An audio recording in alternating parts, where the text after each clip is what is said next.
On the surface level, Stardew Valley appears to be a very cheerful and charming farming simulator where you pet your cows, plant your crops, and exploit your pigs to make you more money than needed so that you can build this giant-ass gold clock for some reason. But beyond the surface, there are many deep and dark secrets hidden and scattered throughout the game. Welcome to the dark side of Stardew Valley.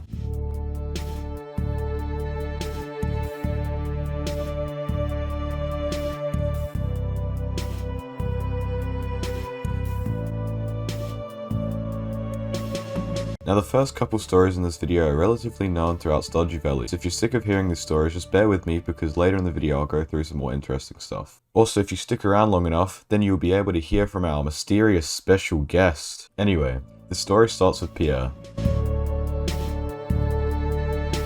Pierre is the owner of the general store in Pelican Town, Stardew Valley. Now Pierre is married to Caroline and has one daughter, Abigail, but it is heavily implied throughout the game that Abigail is actually not the daughter of Pierre, but in fact the illegitimate child of the wizard. At 8 hearts, Pierre gains new dialogue where he states, "Does Abigail look anything like me?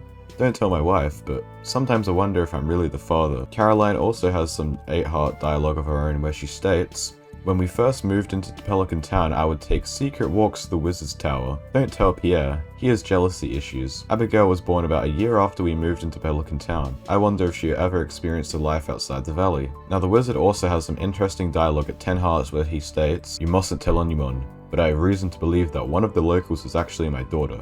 I could be mistaken.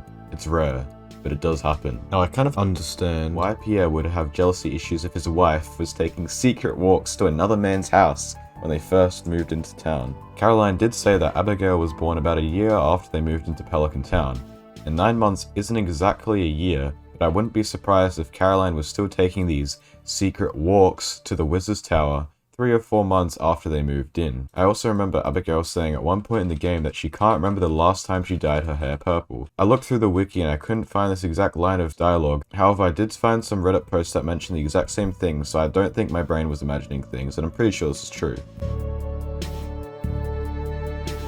There is a 6-heart cutscene with Pierre where you sneak into his bedroom when he's not there and you look behind his bookcase to find his secret stash. Pierre immediately realizes someone is in his bedroom, so he hurries in to find who is in the room. He's not very happy and he tells you to give him back his secret stash. You give him back his secret stash, and from here on out you get 2 dialogue options. In the first one you say you're going to keep it a secret, and in the second one you say something along the lines of, "Your wife deserves to know about this." Depending on what option you pick, he's obviously happy or sad, and he calls you a terrible person if you say you're going to tell his wife. That you never do, you never tell his wife, but you know, what he doesn't know won't hurt him. Anyway, there is no concrete evidence on what this secret stash could be, but it could possibly be adult magazines or drugs of some sort. I believe the first possibility more to be true because he doesn't want his wife knowing about it, but you can decide for yourself. This cutscene is nothing huge, but it's just another indicator of how many little secrets are swept under the rug in Stardew Valley.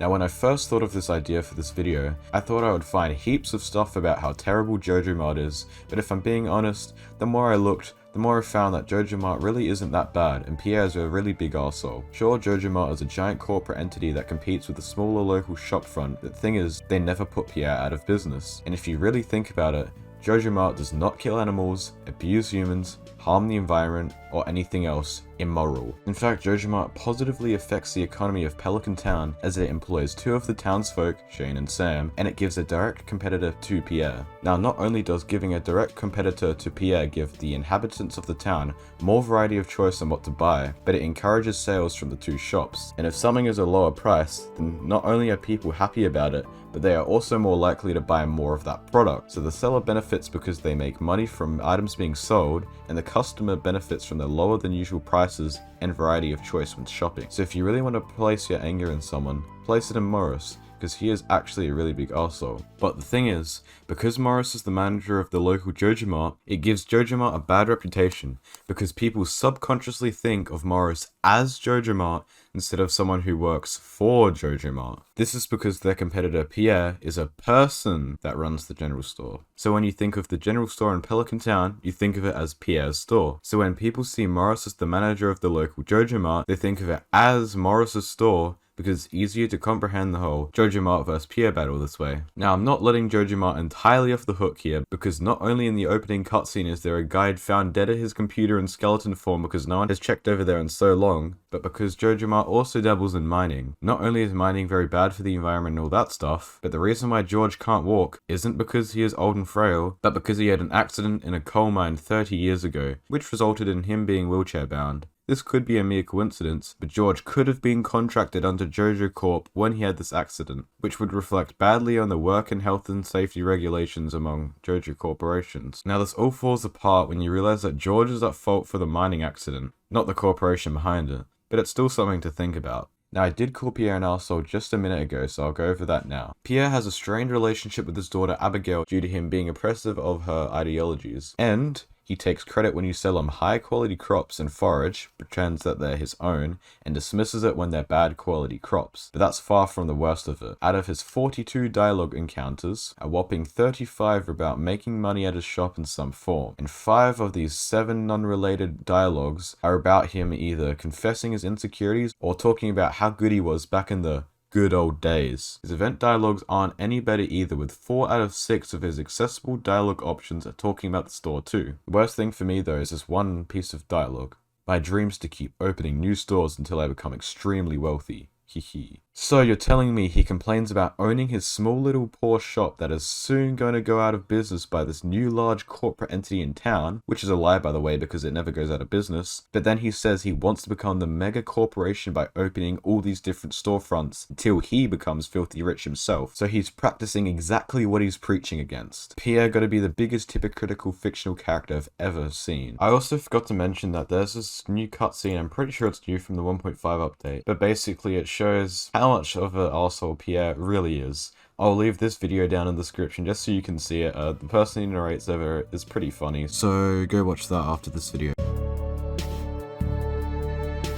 Lewis, the mayor of the town, is in a secret relationship with Marnie, the owner of the ranch south of your farm where you can buy animals from. The first sign of this relationship is in Marnie's normal dialogue where she states, "I think someone in the town has a liking to me.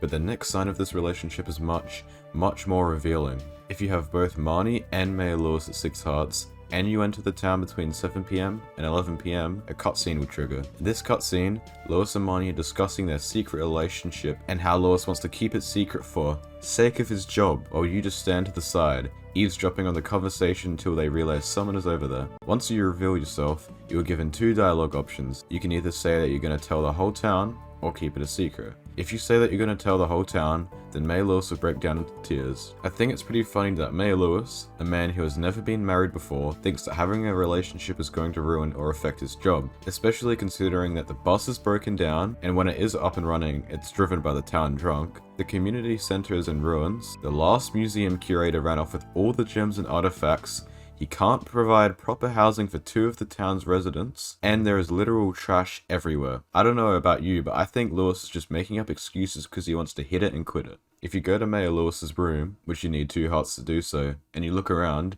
you will eventually find a note that reads, "Won't you come by tomorrow night? If you come through the back window, no one will notice. I'd like to see you more often. I know you're busy, but can't you make time for me? I hope to see you tomorrow.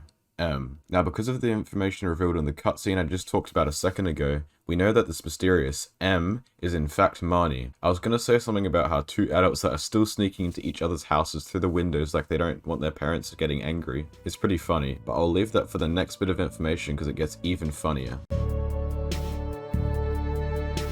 In the 1.3 update, Concerned Ape introduced the magnifying glass and secret notes. Once you have obtained the magnifying glass through a 2-part cutscene quest with Korobus, he will give you the magnifying glass which will allow you to find secret notes. Secret notes can be found by doing the usual activities like holding up artifact spots and breaking rocks in the mines or whatever. Now Secret Note 21 gives you a very cryptic clue, but if you decipher it correctly, it tells you to interact with this bush at exactly 12:40 PM at night.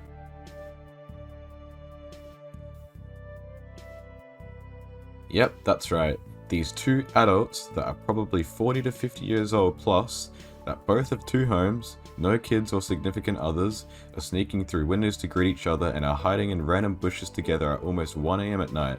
I'm just ashamed at this point, but it gets even worse. On the 3rd of summer year 1, Mayor Lewis will send you a letter in which he tells you to discreetly retrieve his lost purple underwear and give it back to him. Keyword here being discreetly. Now, where could Mayor Lewis's lost purple shorts be? Robin's house? No. Haley's house? No. It's of course in Marnie's room. You can give Lewis his purple shorts back for a very little reward of 750 gold, but you can also do a little trolling with them. In the Lure Festival, if you put them into the community soup, then you get a very entertaining cutscene where the governor almost dies and Lewis gets very angry and embarrassed. You can also put them in the Grange display for the whole town to see them. If you do put Lewis's shorts on your Grange display and you talk to Marnie, you will get some unique dialogue. That was some strange looking purple lettuce in the Grange display. I swear, it looked just like Mayor Lewis's special art. Oh, never mind. Once Lewis has inspected your Grange display, talk to him and he will angrily state, was this some kind of sick prank? Those are very private. Here, take 750 star tokens and don't tell a soul. Now go clean up your box and bring me my item tomorrow. Now I don't think he realizes that I put them on display for the entirety of the town to see, so it doesn't matter if I don't tell anyone because everyone already knows about them. But as you might have been able to tell by now, Lewis isn't exactly the sharpest tool in the shed. But it's not all L's for my boy Lewis. Most nights Lewis is sneaking into Marnie's house through her window or whatever, but on this one Tuesday night, the night of fall, he's feeling like the man because at 5:30 p.m. he walks into Marnie's kitchen and cooks dinner. Then at 9:20 p.m. he heads directly to Marnie's bed and doesn't lay next to her, but on top of her for the entirety of the night. So I think they were doing some wrestling, if you know what I mean. Marnie also has this really rare dialogue that she has a 0.01% chance to say when you enter her shop. The dialogue reads, "When the door opened, I thought it might be Lewis."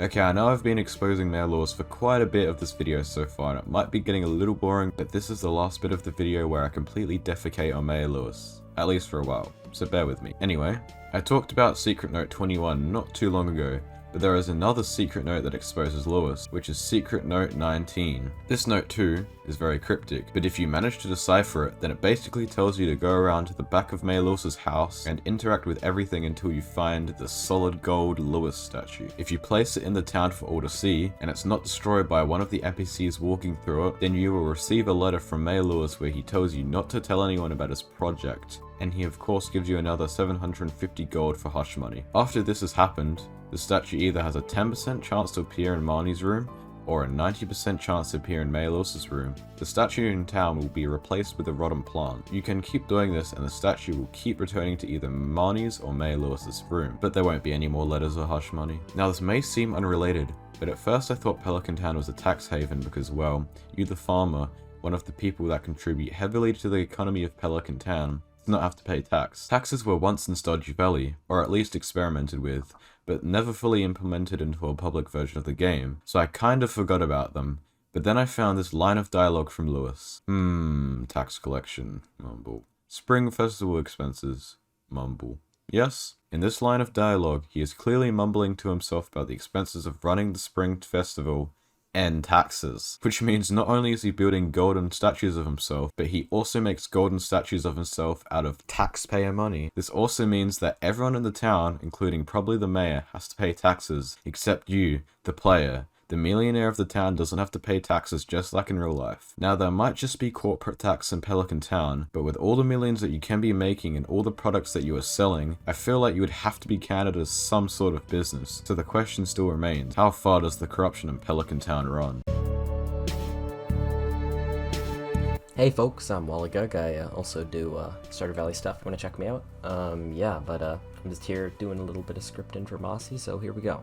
The Ferngill Republic is the nation that Stardew Valley is located in, and the Ferngill Republic is at war with a nation located across the Gem Sea called the Gotoro Empire. Now Kent, an NPC that comes back to Pelican Town at the start of Year 2, was forced to fight as a soldier for the Ferngill Republic. And just like most soldiers that have to fight in war, Kent was held in a prisoner of war camp for some time and now has severe PTSD. Like for example, whenever you give him something that he hates, he will say, "This. They gave me this as the Gotoro prison camp. I've been trying to forget about that. Shudder." Or if you talk to him at the flower dance, he has some sad dialogue where he states, "This open field, it makes me nervous." Whisper, "Happy thoughts, Kent. Happy thoughts." His biggest PTSD episode, however, comes in the form of his 3 heart cutscene. As you enter Kent's house, the cutscene starts off with Kent's wife Caroline making popcorn on the stove. She greets you as you walk in, but then Kent comes running along in, shouting at his wife. That sound. You should have known that sound would remind me of the war. Kent then goes on a long talk about the loss of his friends, and even though popcorn used to be his favorite, things have changed, and he says he's a different man from when he first left. Jodi then whispers to you, asking if you can say something to break the deafening silence. Regardless of which dialogue options you choose, Kent apologizes to his wife for verbally lashing out at her. However, if you choose a rude cutscene option, then he will actually get angry at you also. The last PTSD related thing Mossy could find is this sadly oblivious piece of dialogue from Vincent. Dad seems weird since he came back. I wondered what happened to him. He doesn't play with me anymore. Poor Vincent and poor Kent. Truly disturbing that he had to go through this. And also thanks for Mossy for having me on. Now I could have just ended the video with the Kent segment, but I thought I would add this Jodi segment as well because she is married to Kent, so her problems tie in nicely with Kent. These problems being that she is depressed and wants to leave her family because she got married too early in her life. At first, Jodi seems kind of busy because, she is a mum and all that stuff, but then you realize that 10 of her 13 combined summer, fall and winter dialogues are about something related to doing lots of work, or something to do with her kids. She also has this alarming dialogue of, what do I do for fun? That's a good question. I like sleeping, and I don't know about you, but that's exactly what a depressed person would say. But at 6 Hearts, Jodi gets much more specific and personal. It's nice to have a family, but I'd be lying if I said I never longed for the freedom of youth. Where does all the time go? Sigh. I remember when Sam was a young little baby wearing diapers. He was such a cute kid. Don't tell him I said that. You must really like talking to me, huh? Sometimes I dream about life of my own, without a family to look after. Is that horrible? Don't tell anyone. And then at 8 Hearts, she gains these 2 extra dialogues. I had a dream that I had complete freedom, no obligation to anyone but myself. Then I woke up and realized I had a full day of house chores ahead of me. And this last dialogue confirms what I said earlier at the start of this segment. We kind of rushed into our marriage. With Kent being a soldier and all, I hardly got a taste for youth and freedom, and now it's too late to ever go back. Just don't make the same mistake. Now I know Jodi is a fictional character, but she is a very well written one, and I think that we can all learn a lesson from her story. Now originally this video was not going to be 2 parts, but that's because I didn't realize just how long this video would take me to make, and just how long it would be. Like seriously, it would at least be double the size of the video you're watching now. So like and subscribe so when part 2 comes out you get notified, and join me next time where I discuss the Elemental Wars, the mystery of Jazz, and much more with my new mysterious special guest that isn't Waligug. Although Waligug is welcome to feature in part 2 if he really wants to.